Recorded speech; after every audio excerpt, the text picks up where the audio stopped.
Bem, o tema que nos traz aqui é o tema da dissolução de sociedades e é um tema que admite uma série de análises, né? Temos a ideia da dissolução total e dissolução parcial. Veremos se ainda os nomes são acordes com o novo Código Civil. E, ultrapassando essa análise, se é parcial ou total, em que âmbito, né? Se das sociedades limitadas ou das sociedades anônimas, tendo em vista que são essas sociedades as que gozam de maior presença, né, em nosso direito. Muito bem. A primeira ideia, né, que nós temos que pensar é o chamado conceito de dissolução. O que é, né, para nós, dissolução? É a verificação de uma causa que desencadeará o processo de extinção da pessoa jurídica. Ocasião, e só aí, em que se encerra a chamada personalidade jurídica. Então, o Código Civil, ou a Lei das Sociedades Anônimas, elenca uma série de causas da chamada dissolução. A dissolução, portanto, é um ato jurídico. Ou seja, é um ato no tempo único, portanto, que deflagra uma série de efeitos jurídicos. A dissolução, portanto, é um ato, deflagra um processo, que nós chamamos de processo de liquidação, que culminará com outro ato, né, que é a chamada extinção da pessoa jurídica. E, portanto, só aí haverá o fim da personalidade jurídica da sociedade. Então, entre dois atos, dissolução e extinção, existe um conjunto de atos, um processo, portanto, chamado de processo de liquidação. Por isso a diferença entre dissolução, liquidação e extinção. O leigo não faz esta diferença, talvez. Talvez usando como sinônimos dissolução e extinção, ou dissolução e liquidação. Nós, operadores do direito, não podemos fazê-lo. O Código Civil também diferencia a ideia de dissolução da chamada resolução da sociedade em relação ao sócio.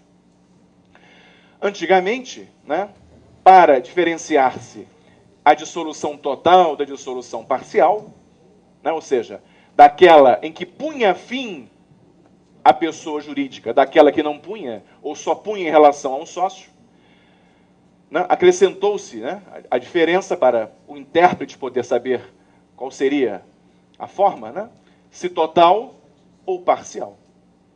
Mas o Código Civil evita esta sinonímia, chamando de dissolução, quando, obviamente, se quer o fim da pessoa jurídica, o fim da sociedade. E, quando um sócio se retira da sociedade, é dado o nome, né, capítulo próprio, de resolução da sociedade em relação ao sócio. Ao final da palestra, esse tema será abordado. A primeira menção no nosso direito, né, a questão da dissolução, do ponto de vista mais moderno, entre aspas, né, estava no chamado Código Comercial de 1850, seus artigos 335 e seguintes. Né? E eu trago aqui, do ponto de vista, né, meramente histórico, e interessante em algumas dos incisos, né, ou das alíneas do artigo 335, que, por exemplo, se reputou um dia causa de dissolução da sociedade, a quebra da sociedade, a falência, ou de qualquer dos seus sócios.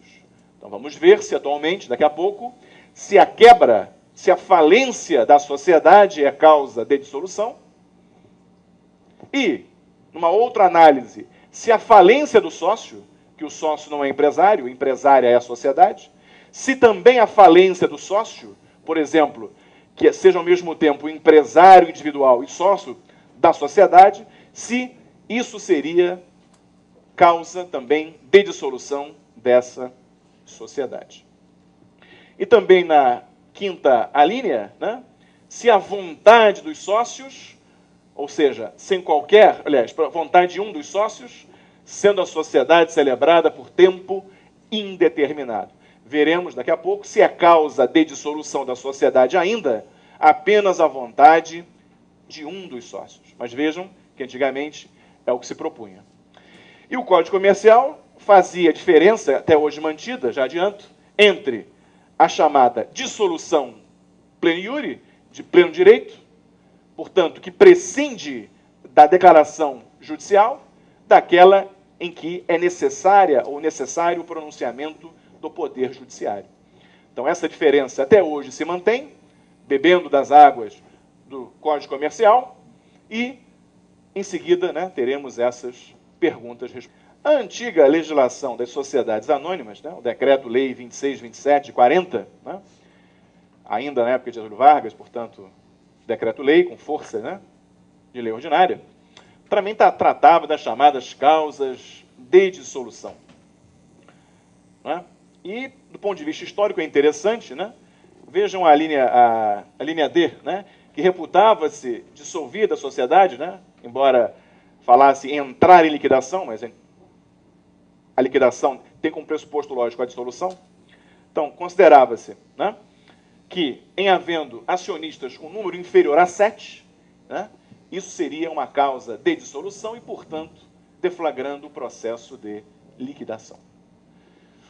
Hoje em dia, atualmente, né, embora a SA seja uma sociedade eminentemente institucional, ou seja, não é uma sociedade contratual, não é formada através de contrato, embora a lei das SA tenha adotado a teoria institucionalista, para criar uma SA, basta, né, a vontade de 2 ou mais sócios. Né?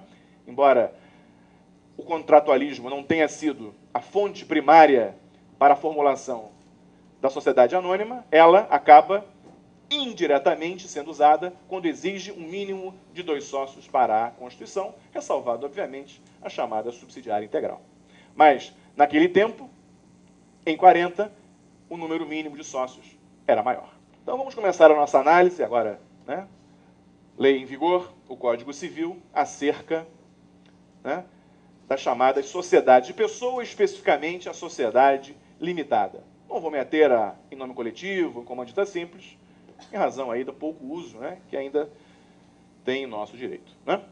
E no capítulo próprio das chamadas limitadas, existe um artigo único dizendo que a sociedade, eu botei limitada para facilitar a compreensão de vocês, dissolve-se de pleno direito por qualquer das causas previstas no artigo 1044. Então, o artigo próprio, né, das limitadas faz remissão ao artigo 1044. E lá, já, né, um pouco mais a miúde, já temos algumas pistas de quais são as causas. Temos o artigo 1044. A sociedade se dissolve de pleno direito por qualquer das causas enumeradas no artigo 1033. E se empresária, também pela declaração da falência.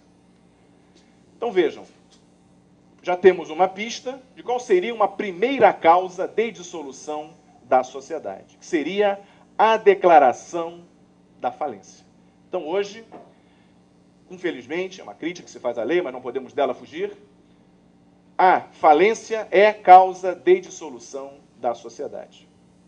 Ou seja, toda aquela parte da Lei 11.101 que trata da volta do empresário, ou seja, um empresário que tem as suas obrigações declaradas extintas por sentença, o empresário individual pode voltar, sim, a exercer uma atividade empresária. Se extintas as obrigações, o empresário individual pode, sim, voltar a exercer os atos da vida empresarial. Mas a sociedade não pode. Ou seja, após o encerramento da falência, né, o caminho natural é justamente o encerramento. Do ponto de vista, né, da preservação da empresa, não é o caminho desejado. Embora na prática saibamos que isso seria uma hipótese acadêmica, né, de alguém falido, uma sociedade falida, voltar a exercer ela mesma a atividade empresária. Mas do ponto de vista meramente dogmático, acho que a lei poderia ter avançado. Mas o artigo 1044 não admite. Em relação às causas do artigo 1033, nós veremos daqui a pouco que são causas, né, extrajudiciais de dissolução. Então, outra crítica que se faz a esse dispositivo é o quê? Que inclui a falência como se ela fosse também uma causa de dissolução extrajudicial. E nós sabemos, por óbvio, que a falência é ato privativo, a sentença é ato privativo do Poder Judiciário, da vara competente. Então, agora, nós vamos ver, né, o legislador preferiu, ao invés de repetir as causas, fazer remissões. Vamos ver agora quais são as causas da chamada dissolução extrajudicial. Artigo 1033. Dissolve-se a sociedade quando ocorrer. Só um parênteses, não falei. Esse artigo está no capítulo das sociedades simples. Não é?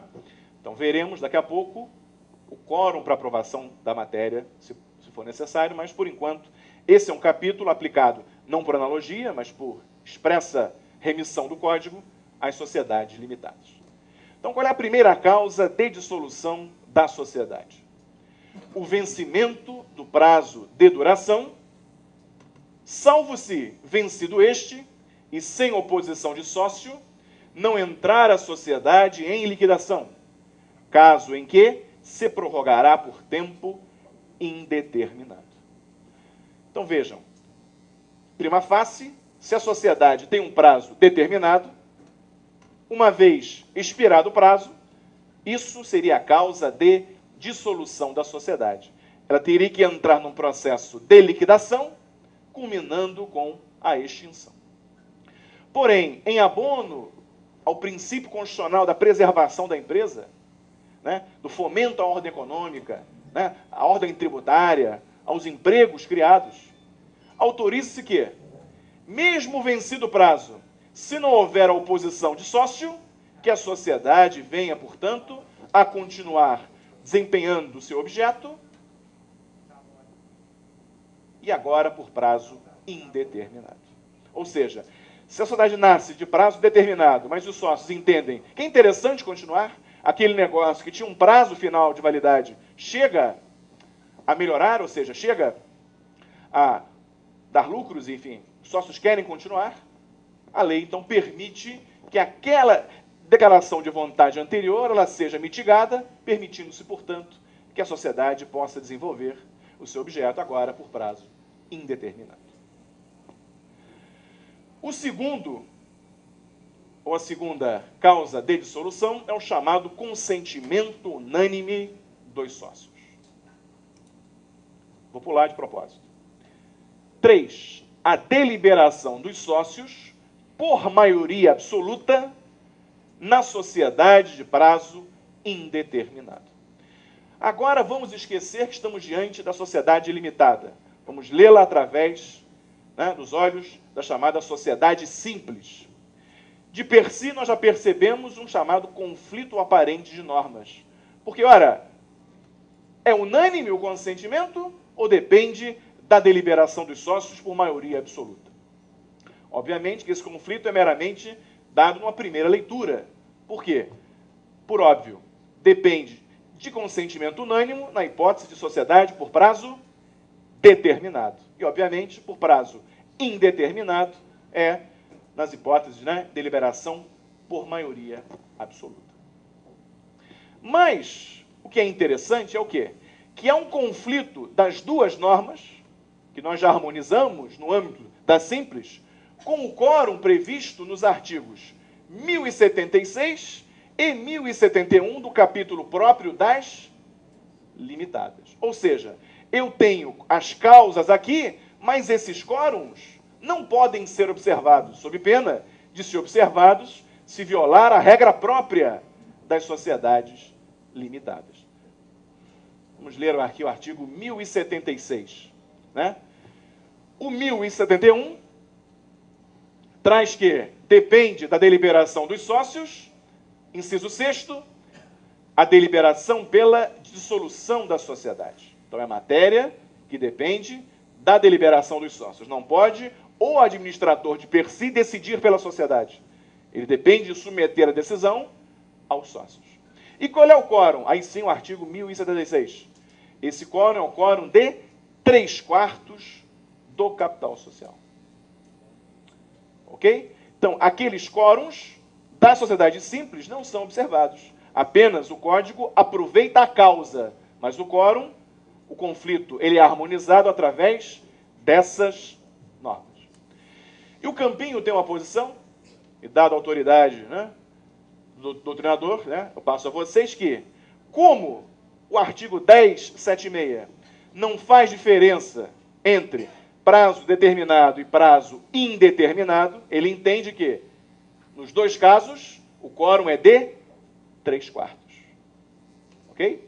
A simples, relembrando, diferencia unânime ou maioria absoluta, se for de prazo determinado ou prazo indeterminado, respectivamente. Mas como o quórum é matéria posta no capítulo próprio das limitadas, já há quórum previsto, 3/4, e onde a lei não difere, não caberia o intérprete fazê-lo. Então, nesse caso, em quórum, não há segregação. O quórum, em ambas as hipóteses, seria, né, eu concordo com ele, o quórum de 3/4. A matéria é polêmica, mas trago a posição aí do professor Campinho. Bem, aí voltando, né, às causas de dissolução do artigo 1033. Então, falamos de 3 incisos, passamos para o 4º inciso. A chamada falta de pluralidade dos sócios não reconstituída no prazo de 180 dias. Então, no Brasil, o Código Civil, esse sim, adota a teoria contratualista, e sociedade no Brasil tem que ter, no mínimo, 2 sócios. Ora, se por acaso ocorre de ela, a sociedade, ter apenas um sócio, isso violaria a teoria contratualista, mas também dissolvê-la de per si, de forma incontinente, seria violar outros princípios constitucionais da preservação da empresa, né, da manutenção da ordem econômica, da ordem tributária. Então, a lei dá uma chance àquele sócio único de ele trazer para compor, né, o mínimo de 2 sócios, né, para a sociedade voltar a estar totalmente regular. Recompondo o mínimo de 2, não há que se falar em dissolução. Não se recompondo, teoricamente, a sociedade teria, então, que deflagrar o processo de liquidação. Mas agora vejam, eu já pulo um pouquinho, o parágrafo único, a grande mudança aí, interessante, né?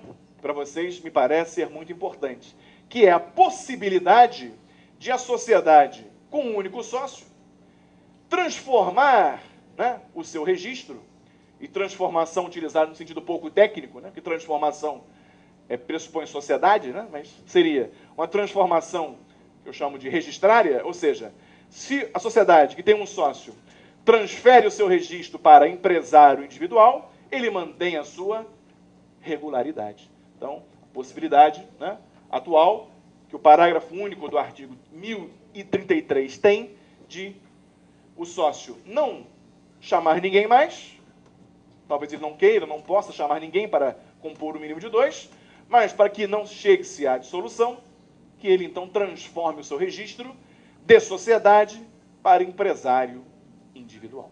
E o 5º inciso, a extinção, na forma da lei, da autorização para funcionar. Algumas atividades dependem de autorização governamental para o início da atividade. A extinção dessa autorização, né, imporia, né, a dissolução da sociedade, justamente por a impossibilidade de se atingir o objeto. O artigo 1044 diz que as causas de dissolução do artigo 1033 são aplicáveis como se naquele capítulo estivessem. O que acontece? Existem outros artigos subsequentes, 1034, 1035, que não estão no artigo 1044 e que poderiam gerar a dúvida no intérprete. Ou seja, a limitada não admite, por exemplo, dissolução judicial, 1034, ou não admitiria que o contrato social previsse outras matérias que ensejassem dissolução, artigo 1035. Numa interpretação literal do 1044, não poderia. Ele só remete ao 1033. Mas o que a doutrina em uníssono coloca? Que, na verdade, o legislador falou menos do que gostaria. Na verdade, ele quis dizer o quê? Que o capítulo inaugurado pelo artigo 1033, eu concordo com essa posição, é todo aplicável às sociedades limitadas. Então, por isso, eu vou seguir na análise dos artigos 1034 e 1035. Bem, no artigo 1034, que é a sequência, né, ao 1033, temos lá causas da chamada dissolução judicial. O que poderia deflagrar um processo de liquidação? Processo esse, né, determinado pelo Poder Judiciário.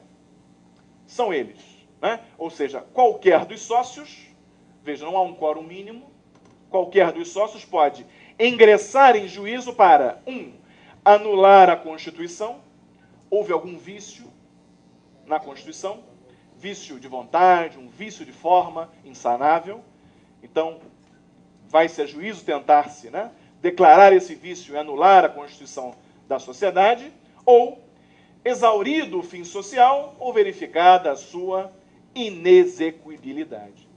Um exemplo disso seria, por exemplo, uma sociedade em que não distribui lucros durante certo período de tempo. A jurisprudência tem consagrado esse entendimento, que ela não atinge o seu fim social porque não distribui lucros, ou não tem lucro, né, suficiente, né, para distribuição em relação aos sócios.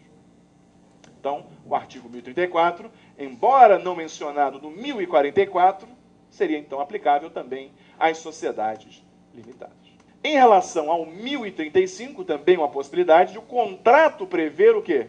Uma causa diferente daquelas causas previstas no 1033 e no 1034. Não é? E aí, como já falei, é um artigo plenamente aplicável, não fere a natureza contratual das chamadas sociedades limitadas.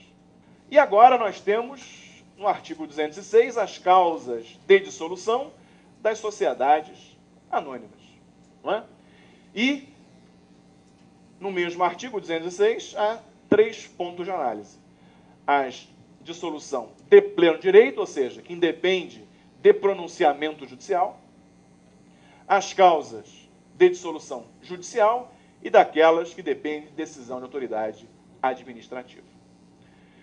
Então vejam, dentre as causas de dissolução, uma nós já vimos, é comum, né? Que é o término do prazo de duração. B, nos casos previstos no estatuto, se ele, alguma vez, prever uma hipótese. C, por deliberação da Assembleia Geral, verificada em Assembleia Geral Ordinária, se o mínimo de 2 sócios não for reconstituído, não, desculpa, por deliberação da Assembleia Geral, seria então, né, uma causa, né? O artigo 13610, ele tem a remissão de propósito, né? Porque lá pressupõe o quórum da maioria absoluta, ou seja, a maioria de todo o capital social, o quórum qualificado, né? Salvo se o Estatuto Social não prever um quórum ainda mais qualificado, ressalvado as companhias abertas. A companhia fechada pode, então, aumentar este quórum qualificado. Aí sim, letra D, né?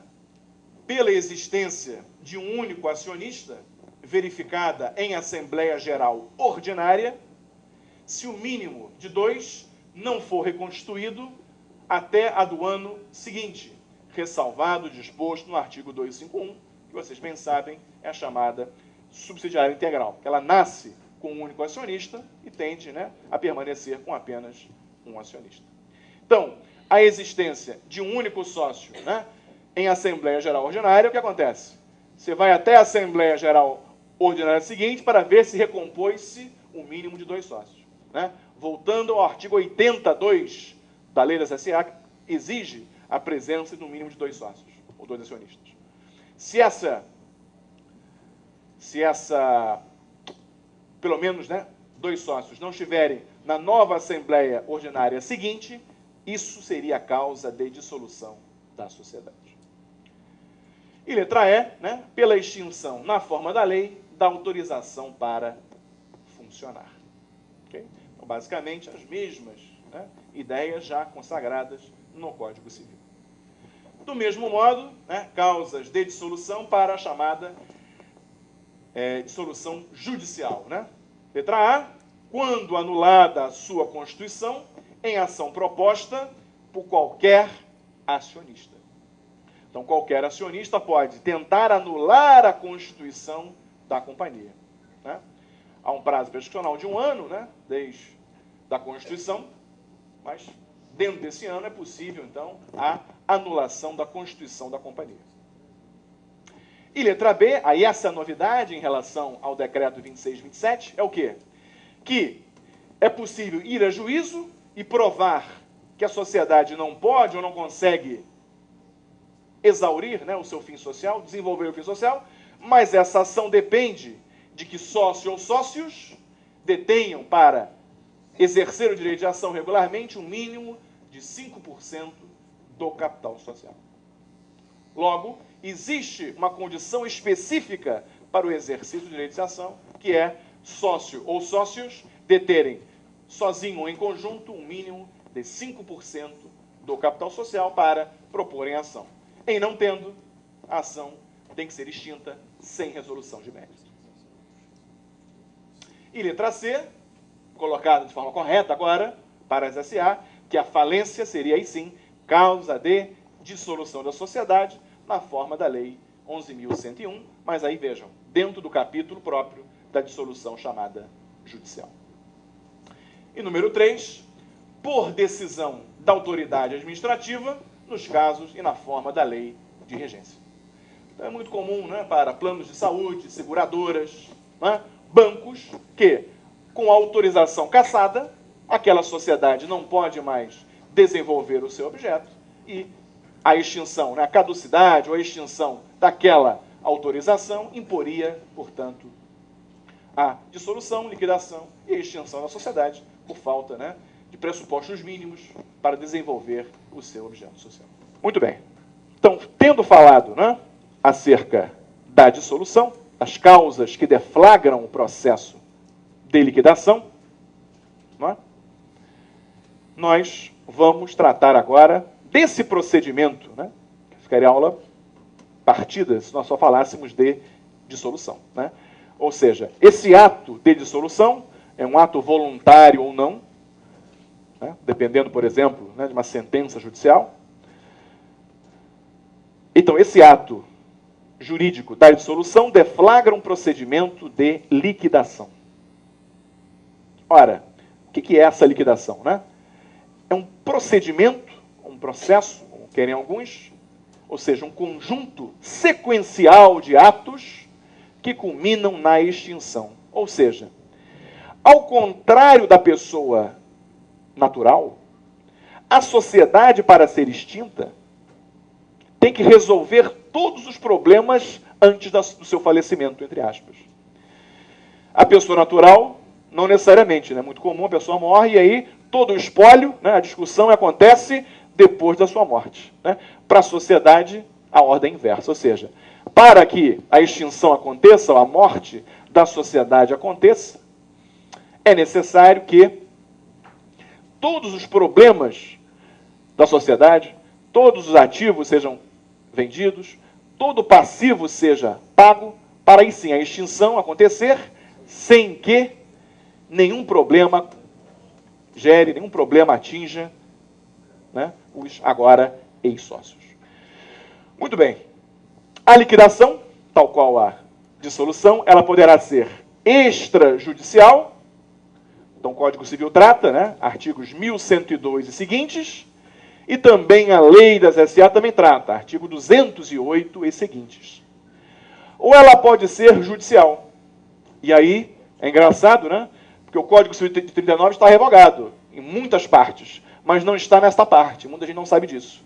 Na parte, né, da liquidação judicial da sociedade, a lei de regência, e, portanto, aplica-se os artigos 655 e seguintes do diploma processual anterior ao nosso CPC de 73. Ora, obviamente que, se a dissolução judicial aconteceu, há uma cisânia entre os sócios. Então, naturalmente, isso eu falo de experiência própria como advogado, que a liquidação oriunda dessa dissolução judicial acontecerá também em juízo. Agora, pode acontecer, eu já vi acontecer, de haver a dissolução extrajudicial, ou seja, as partes não quererem mais continuar com a sociedade, ou haver uma causa exterior, né? Mas a cisânia acontece no momento da liquidação. E aí, o Poder Judiciário pode ser chamado a intervir para que, embora a dissolução tenha sido extrajudicial, a liquidação aconteça pela via judicial. Ou seja, o sócio, sendo prejudicado, pode ingressar em juízo e pleitear a chamada liquidação judicial. Mas quais são as disposições comuns? Aquelas que vocês não podem esquecer nunca, né? A primeira delas, né? O nome empresarial passa a ter uma expressão acrescida, aspas, em liquidação. Então, a sociedade passa a obrigar-se e passa a contrair direitos, utilizando-se, além do nome empresarial, a expressão em liquidação. Então, por exemplo, a Assembleia Geral, que decide pela liquidação, tem que arquivar essa ata na junta, e aí, a partir daí, o nome empresarial fica alterado, né? Por exemplo, para Delta Navegação S.A. em liquidação. Segundo, né, efeito, né, da liquidação é a nomeação do liquidante em substituição aos antigos administradores. Esse liquidante, ele vai ostentar, em regra, os mesmos poderes, deveres e responsabilidades. E por que em regra? Porque, quando eu falo que ostenta os mesmos poderes, vocês poderiam pensar que o liquidante poderia desenvolver novos negócios para a sociedade. E nós sabemos que não pode. Ele, liquidante, terá que ultimar o processo de extinção da companhia. Ou seja, qual é o seu dever precípuo? É o de realizar o ativo, ou seja, tornar os bens e direitos líquidos, transformá-los em pecúnia, para o pagamento do passivo. Ou seja, o pagamento das obrigações da sociedade. Ou seja, o liquidante, ele tem que, fulcrado, né, nesse escopo maior de realização do ativo e pagamento do passivo, é que ele tem os poderes, ele pode alienar um imóvel pela sociedade, ele pode contratar pela sociedade, ele pode até ultimar negócios urgentes. Imagine uma agroindústria, por exemplo, que tem no seu armazém ainda frutas, legumes. Se o liquidante, né, sobrevindo à liquidação, não tomar cuidado, poderá aquele estoque perecer. Então ele pode desenvolver negócios para transformar aquelas frutas, aqueles alfaces, aquelas tomates que estão no armazém, como bens processados para poder vender. Né? Não é isso, né, que se a lei veda. A lei veda novos negócios no sentido de obrigar a sociedade em níveis superiores. Né?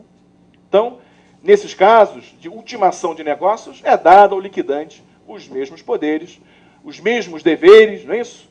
Dever de lealdade, dever de diligência, dever de informação, deveres íncitos ao administrador, que também passam ao liquidante. E, especialmente, as mesmas responsabilidades. O liquidante é equiparado ao administrador do ponto de vista das responsabilidades. Ou seja, ele não é responsável de maneira objetiva, responsável de maneira subjetiva, ou seja, com a prova do dano, do ato ilícito com seu nexo causal e, especialmente, né, da culpa, né, ou seja, dolo ou culpa estrito sensu, para a sua responsabilização. Sócios também ostentam o direito de fiscalizar os atos do liquidante, podendo, inclusive, pleitear a sua destituição. E, o que é o mais importante para vocês é que, durante o processo de liquidação, a sociedade mantém a sua personalidade jurídica, a qual só restará extinta quando do arquivamento do respectivo ato. Pode ser a sentença, né, judicial, por exemplo, se for uma liquidação judicial, ou pode ser, né, a ata que declara encerrada a liquidação aqui na junta comercial, ou no registro civil, se for o caso, de limitada, cuja espécie da sociedade seja simples. Isso, né, nós estamos falando de dissolução da sociedade. Ou seja, estamos pressupondo o quê? Que a sociedade tende à sua extinção. Ninguém mais vai ser sócio dela. Coisa diversa é o quê? É a chamada, como o Código Civil trata muito bem, da resolução da sociedade, eu coloquei limitada de propósito para focar no nosso entendimento, em relação ao sócio. Mas o que eu vou falar agora aplicar-se-ia, por exemplo, a comandita simples e a em nome coletivo. Então, quais são as hipóteses em que opera-se a chamada resolução da sociedade em relação ao sócio? Antigamente chamava-se de dissolução parcial. Então, o Código Civil evita este termo, colocando resolução da sociedade em relação ao sócio. Mas eu prefiro, acho, que evita confusões. A primeira hipótese é a chamada morte do sócio. Então, daqui a pouco, nos outros slides, eu vou discutir os artigos de lei. Mas, por enquanto, vocês terem aí apenas as causas gerais, né? Então, a morte do sócio opera a resolução desse sócio em relação à sociedade. Salvo, veremos, se houver cláusula contratual em sentido contrário ou as partes acordarem na ata posterior em sentido contrário. Mas a morte do sócio, via de regra, opera-se em relação ao de cujus, ao falecido, a resolução da sociedade em relação a ele. Ou seja, os herdeiros não herdam esta condição, salvo cláusula em sentido contrário ou acordo entre os sócios remanescentes e os herdeiros. Outra causa de resolução da sociedade é a chamada exclusão. E a exclusão ela se bifurca, né? Em exclusão extrajudicial e exclusão chamada de judicial. A chamada exclusão extrajudicial do sócio remisso, ou seja, aquele sócio que não paga, né? Não integraliza no prazo legal ou no prazo contratual a cota, né, de que é titular, ele se torna remisso e, portanto, ele pode ser passível de exclusão. Daqui a pouco veremos como é que isso acontece. Mas já percebam que isso é uma causa de exclusão da sociedade. E, vejam, o artigo 1085, atenção, privativo das limitadas, no capítulo próprio das limitadas, que há exclusão de sócio por chamada prática de ato de inegável gravidade. Daqui a pouco veremos o que é isso e que exemplos eu poderia dar a vocês, casos que eu tenho na prática aí para discutir. E do ponto de vista judicial, aí a remissão é o artigo 1030. Esse artigo aplicável às sociedades de pessoa, ou seja, aí sim, poderá ser limitada, poderá ser em nome coletivo, poderá ser em comandita simples, da chamada exclusão judicial de sócio. Ou seja, para que isso aconteça, tem que haver o quê? O juiz tem que decidir o quê? Se há uma existência de justa causa para tanto, ou se há uma incapacidade superveniente do sócio atual. Ou seja, aquele sócio se tornou, por exemplo, interditado, ou seja, por algum motivo de saúde, se tornou interditado e, portanto, seria, então, causa de exclusão da sociedade, porque ele vai estar, então, talvez atrapalhando o curso da vida social. Então, nós temos a morte do sócio, a exclusão do sócio e, por fim, o chamado direito de retirada do sócio. E aí nós temos a retirada, que eu chamo de voluntária, através da notificação, que é do artigo 1029. Faço uma pequena apontamento. Alguns autores recusam a aplicação do 1029 às limitadas, veremos por quê. E esse em conteste o artigo 1077, que é do chamado recesso, ou seja, por algum motivo, aquele sócio se tornou descontente com o curso da vida social. Em assembleia ou reunião de sócio, ele foi vencido. E, portanto, embora vencido, ele tem o direito de retirar-se da sociedade mediante o pagamento de uma, aspas, indenização.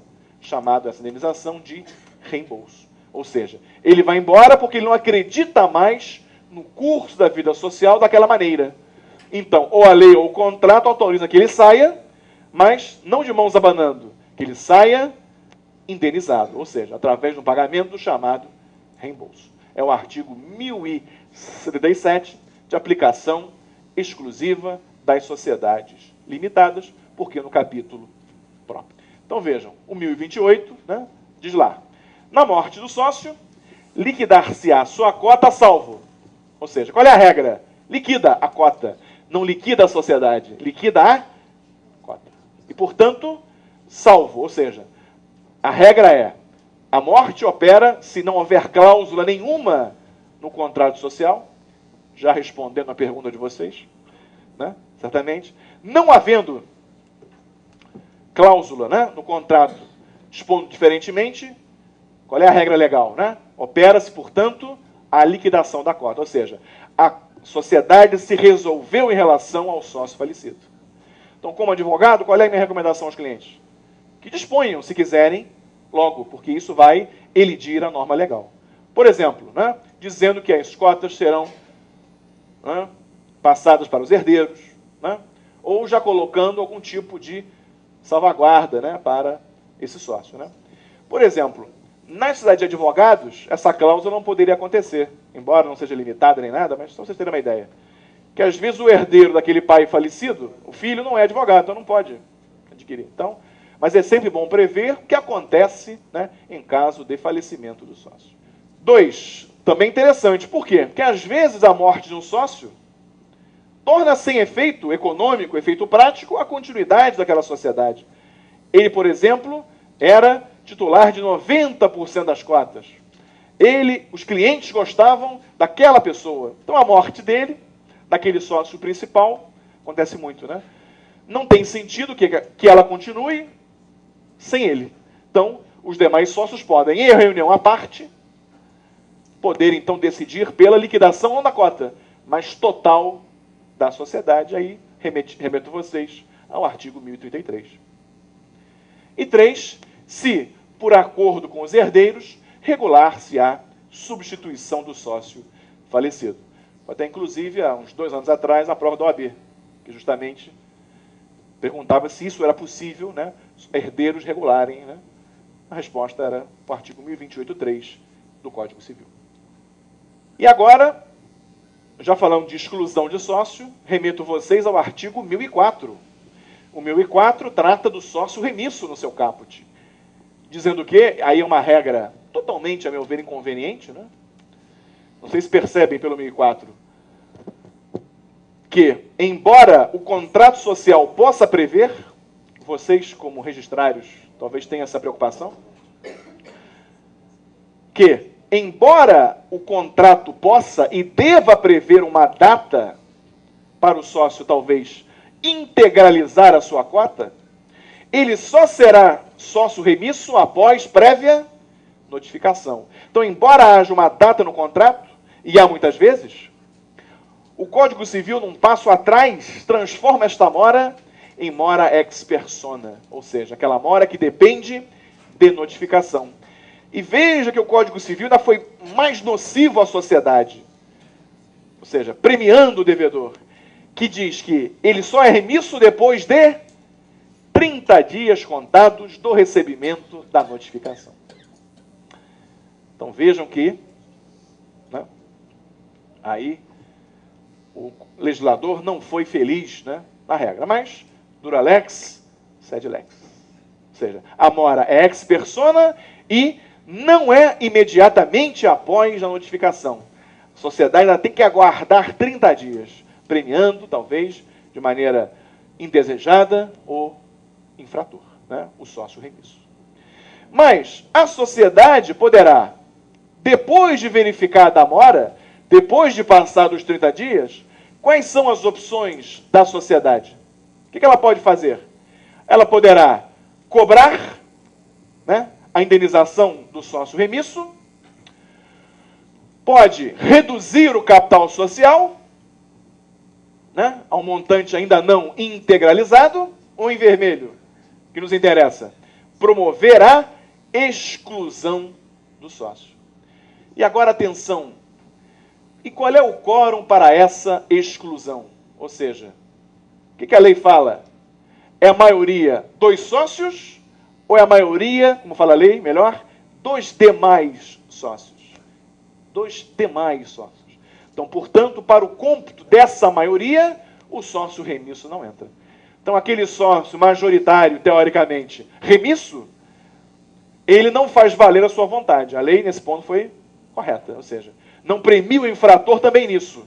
Ou seja, a exclusão pode acontecer e essa maioria é formada pelos sócios não considerados remissos. Inclusive pela minoria societária, nessa hipótese que falei para vocês. Embora, talvez, acadêmica, do ponto de vista prático, né, assim, conversando, acredito que isso pode acontecer com vocês e o quórum tem que ser esse. Sou pena de violar o parágrafo único do artigo 1004. Esse artigo 1085, repito, aplicação limitada, né, sem trocadilho, à sociedade limitada, é uma novidade, né, que é a possibilidade de exclusão de sócio pela via extrajudicial. Ou seja, embora a lei ressalve 1030, ou seja, é possível você ainda pleitear a resolução judicial, a exclusão judicial, mas é permitido a maioria dos sócios, aí só a maioria, que a lei é bastante clara a esse respeito, pleitear, né, fora de juízo, a exclusão do sócio da sociedade limitada. Por quê? Porque ele vem praticando o chamado ato de inegável gravidade. Ou seja, sob a batuta, né, do controlador, do majoritário, aquele minoritário está indo contrariamente à lei, ao contrato social, está violando, né, as regras mínimas de convivência societária e, portanto, merece a exclusão do sócio. Então, quais são os requisitos para tanto? Nós já vimos duas, né? Que haja uma decisão pela maioria e que esse minoritário ou minoritários estejam praticando um ato de inegável gravidade. Mas não é só. O parágrafo único diz que esse sócio excludendo, vou chamar assim, a excluir, deverá comparecer a uma reunião ou assembleia convocada para esse fim, para expor os motivos pelos quais entende que não deve ser excluído, dando a ele a chance ao contraditório, à ampla defesa, e, após ele expor os seus motivos, haverá a votação, mas ainda assim não é suficiente. Por quê? Porque o contrato social teria que ter previsto uma cláusula prevendo esta possibilidade. Então, para se pleitear a exclusão de sócio pela via extrajudicial nos moldes do artigo 1085, são 4 requisitos. Reunião ou assembleia convocada para esse fim, maioria absoluta aprovando, né, o exercício do contraditório e da ampla defesa e a existência de cláusula prevendo esta possibilidade. Né? Então, o Código Civil veio, então, a premiar, né, a maioria para evitar que aquele minoritário que está atrapalhando o curso da vida social venha a impedir a sociedade de se desenvolver.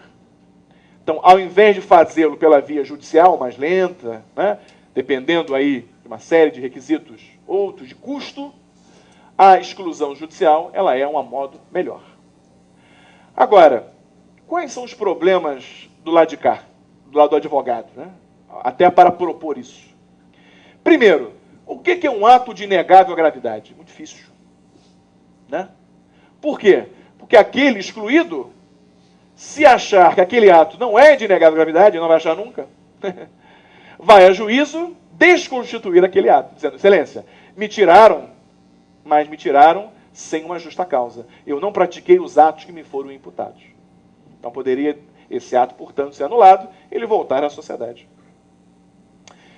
E, além disso, né, muitas vezes os contratos sociais não têm essa cláusula. Né? Ou então, os sócios querem fazer o quê? Aí já acho que é abuso de direito. A maioria, querendo excluir o minoritário, o que faz? Convoca uma assembleia ou uma reunião, altera o contrato e depois exclui. Aí eu já acho que há o chamado abuso de direito. Ou seja, teria que ter havido antes, ou seja, não pode ser uma causa contemporânea, né, à mudança do contrato social nesse ponto. Então essa é a dificuldade que nós vemos. Né? Eu tive um caso no escritório que era interessante, o único caso que eu consegui avançar. Porque, na verdade, a exclusão não é algo desejado pelas partes. Há uma composição de cessão de cotas, pelo 1057. Mas um caso em que era uma sociedade médica limitada em Nova Iguaçu, em que a sócia médica, oftalmologista, responsável técnica pela sociedade, lá não comparecia há um ano. Então, fizemos a prova disso, e aí quase chegamos a ingressar, né, na ajuda comercial com essa pedido de exclusão. Né? A reunião foi feita, a reunião foi feita, mas antes do arquivamento houve, né, a composição entre as partes. Mas seria, nesse caso, uma prova de ato de inegável gravidade. Fora, né, desvio de caixa, coisas aí em que o dolo é mais evidente. E aí, o 1030, ou seja, quando é que se aplica o 1030? Por que aplicar o 1030 para limitada, se já tem o 1085? Vários motivos. Primeiro, o sócio a excluir for majoritário. Aí não daria para usar o 1085. Tem que usar o 1030. Não ter esta cláusula prevendo a possibilidade de exclusão do sócio. Ou, eventualmente, não se querer convocar essa assembleia com esse contraditório regular. Haverá uma cisânia entre os sócios maior, vias de fato. Como já aconteceu comigo, não se quis, né, se encontrar, né, a briga era tão grande que não se queria se encontrar as pessoas. E aí, nesse caso, se opta pelo artigo 1030, que é o artigo, né, da chamada exclusão pela via judicial. Vejam que a lei fala que poderá haver exclusão mediante iniciativa da maioria dos demais sócios.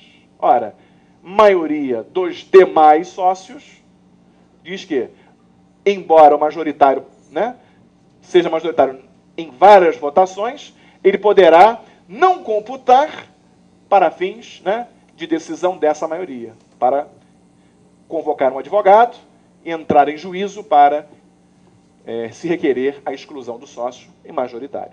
Então, o majoritário, nesse ponto, não pode ser até contra ou pode se abster, porque o que a lei fala é que o quórum é composto pela chamada maioria dos demais sócios.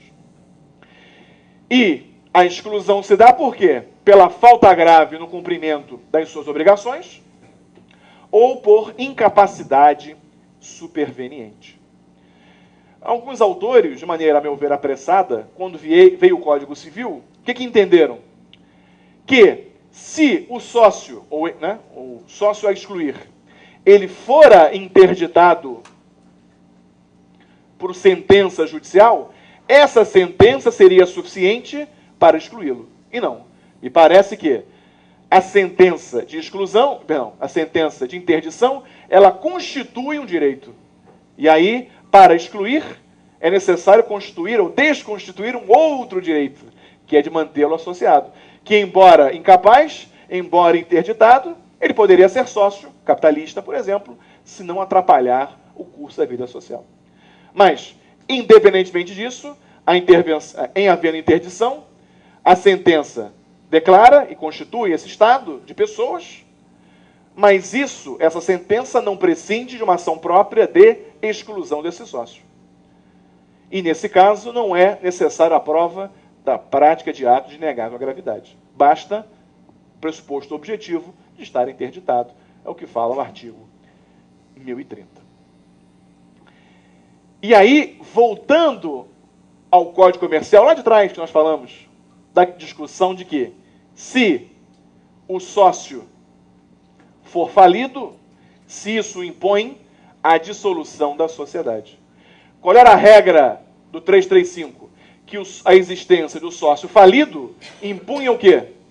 A dissolução da sociedade. Mas é uma regra iníqua, porque bastaria um para que contaminasse a sociedade, sendo que ele sequer empresário empresária é a sociedade.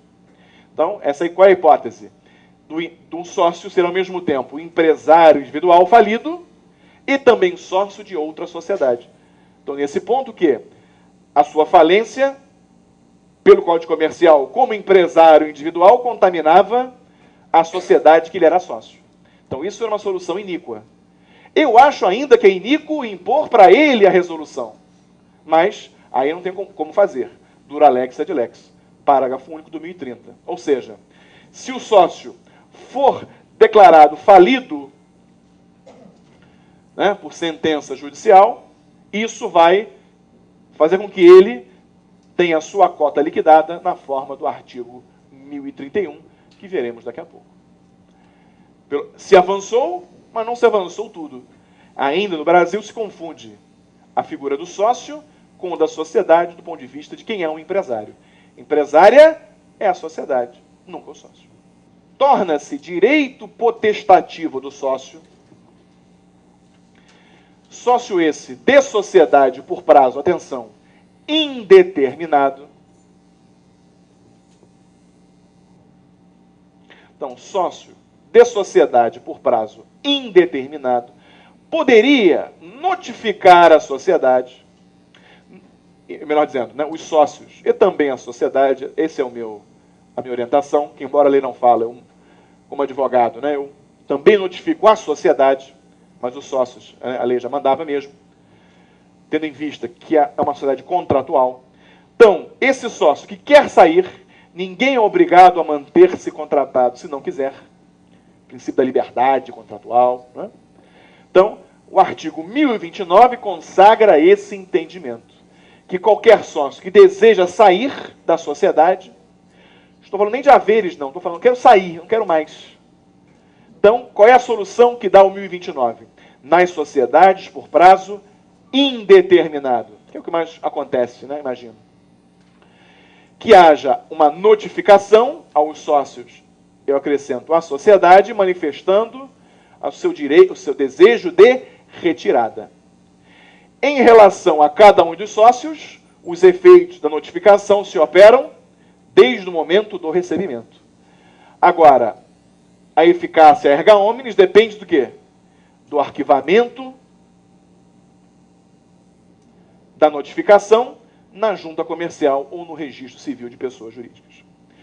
Como advogado, aí a pergunta é minha para vocês, talvez, me respondam ao final da palestra. O arquivamento desta notificação eu faço por não encontrar nenhuma outra possível na parte de outros documentos de interesse do empresário. Se for errado, vocês me corrijam posteriormente, mas a falta dessa classificação possível, até uma pergunta para vocês, e até uma sugestão, se for isso mesmo, né, de criar uma rubrica própria, na parte geral de outros documentos de interesse do empresário. Mas, ultrapassada a questão, né, o 1029 autoriza esse caso. Né? E, desde a notificação, o sócio não está fora da sociedade. Ele só está fora desde quando? A partir do 61º dia após a notificação. Então, durante quase, aspas, 2 meses, ele permanece sócio da sociedade. Ainda do ponto de vista interpartes. Mesmo arquivado na junta comercial, com efeito erga omnes, o prazo de 60 dias é um prazo importante, né? Porque ele permanece ainda como sócio da sociedade. Muito bem. Nos 30 dias subsequentes à notificação, os demais sócios, vendo que, por exemplo, aquele sócio mais importante vai sair, podem, então, optar pela dissolução aí total da sociedade. Vejam como é que o Código diferencia resolução de dissolução. Esse parágrafo único denota aí claramente isso. Muito bem. Os autores, quase que em uníssono, eles dizem que o artigo 1029 é aplicável às sociedades limitadas. A exceção que eu vi, o professor Fábio Lhó Coelho, que, dada a importância da sua opinião, tem que ser considerada. O professor Maurício Menezes, da UERJ, também tem opinião semelhante, ele ainda mais radical. Né? Também vou falar para vocês. Mas em relação ao Fábio Loa, que tem seu livro publicado, acho que merece aí vocês terem a opinião dele consignada. O que ele fala, Fábio Loa?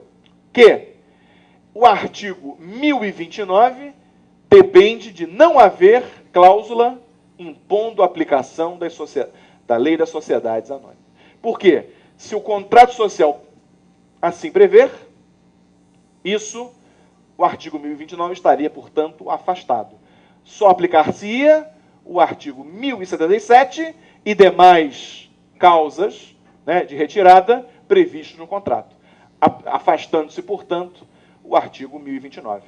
Essa posição é, de forma doutrinariamente falando, né, isolada, né? Pessoa Carvalhosa, Sérgio Campinho, né, entre outros, né, defendem em sentido contrário. Eu não li a posição, mas ele expôs isso no encontro até que o Ronald e eu estávamos participando, né? O professor Arnaldo Rizardo tem uma opinião assim, muito própria, para dizer o mínimo, né? Ele diz que o artigo 1029, ele até se aplica, mas para que o sócio se retire da sociedade, seria necessária alteração do contrato social. Ora, esvaziaria todo o conteúdo do 1029. Então, a ideia é, de forma potestativa, o sócio quiser sair, retirar-se da sociedade. Tá?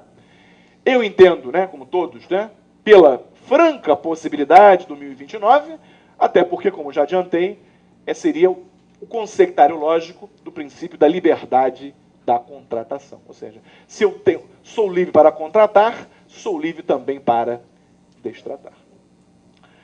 O professor Maurício Menezes diz que o 1029 não se aplica às limitadas. Por quê? A posição dele é ainda mais radical. Ele fala, nem se aplica.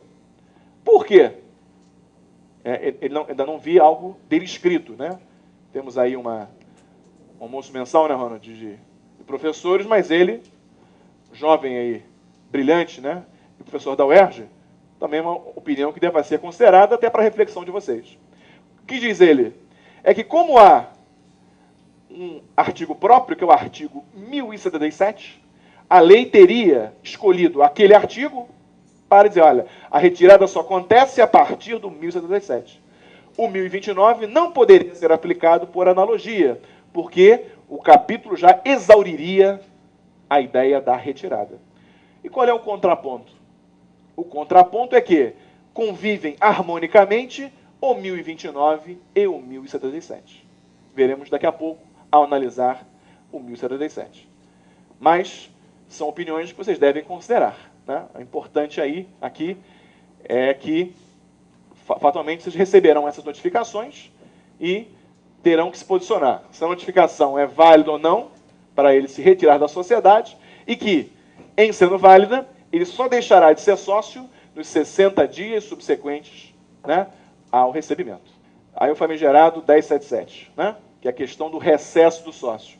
O que é o recesso? Relembrando, o sócio ele é vencido em uma deliberação, essas do 1077 ou qualquer outra prevista no contrato social, e por ser vencido, ele não acredita mais na sociedade, nos desígnios dela, e, portanto, a sociedade, né, não tem mais sentido para ele, ele tem que, então, sair, mas sair, ele não quer sair só, ele quer ser indenizado através do pagamento dos seus haveres.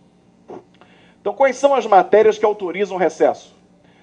A modificação do contrato, a fusão da sociedade, incorporação, né?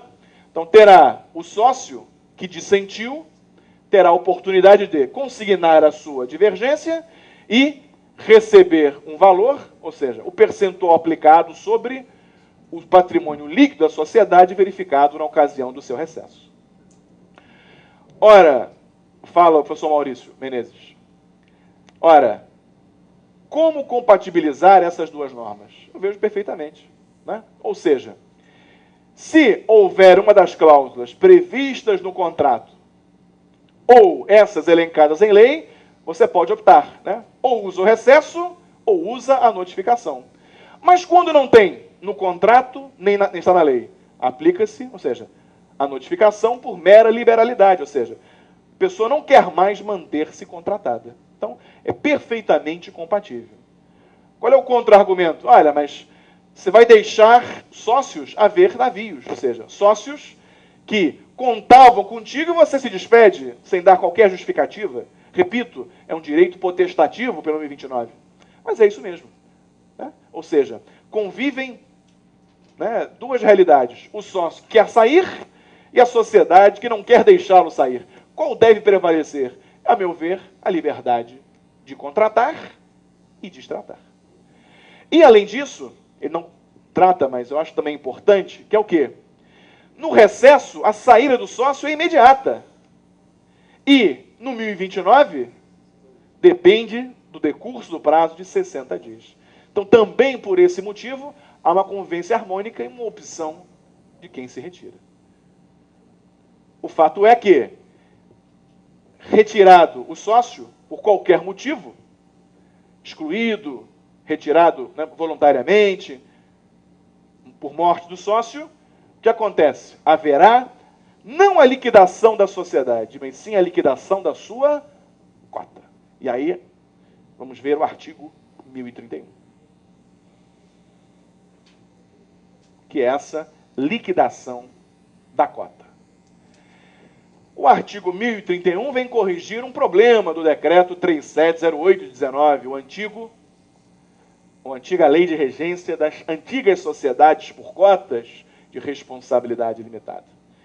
Que lá se dizia que seria o patrimônio, né, o último balanço, né, levantado pela companhia seria utilizado como marco para o pagamento dos haveres do sócio. Ou seja, a cota liquidada e o pagamento ser feito seria o quê? O último balanço levantado. Isso poderia gerar um prejuízo para, um gap, né, uma lacuna em relação ao sócio que se retira naquele momento.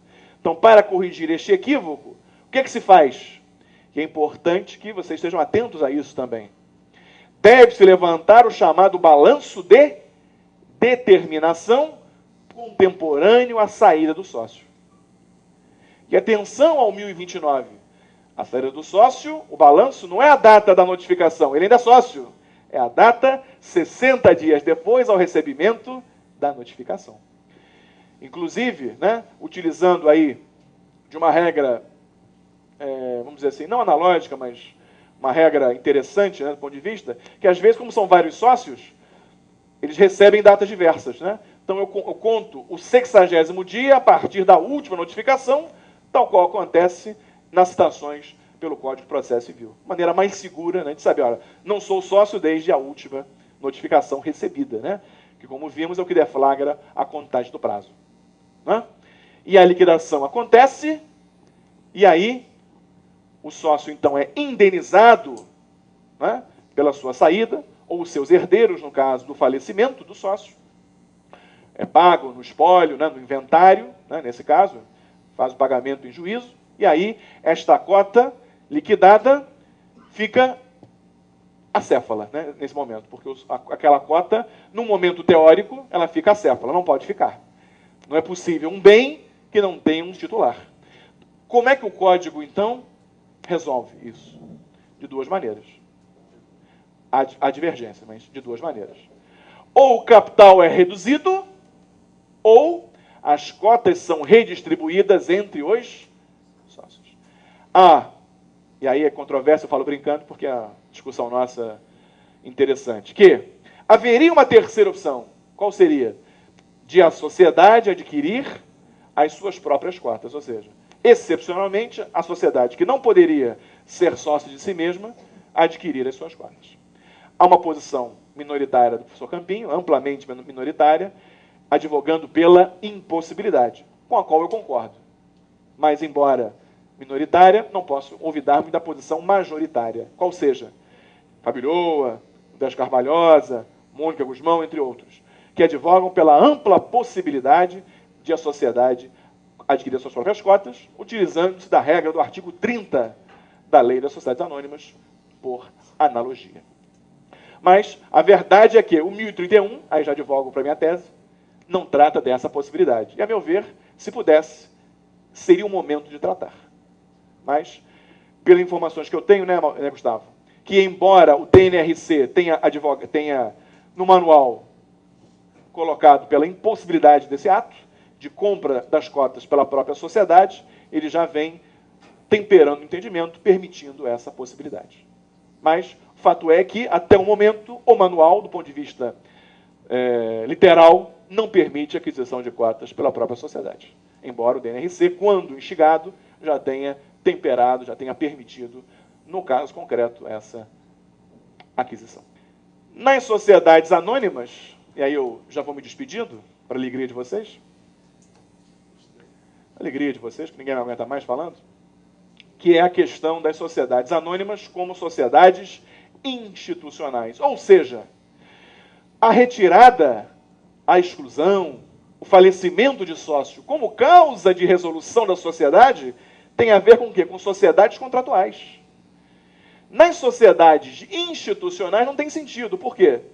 Na verdade, não há um elemento, ou pretensamente não haveria um elemento, né, intuito persone nessas sociedades. Ou seja, prescindiria desse elemento e, portanto, a anônima, né, não autoriza, né, aquelas causas que nós já vimos de resolução da ação, né, em relação ao acionista.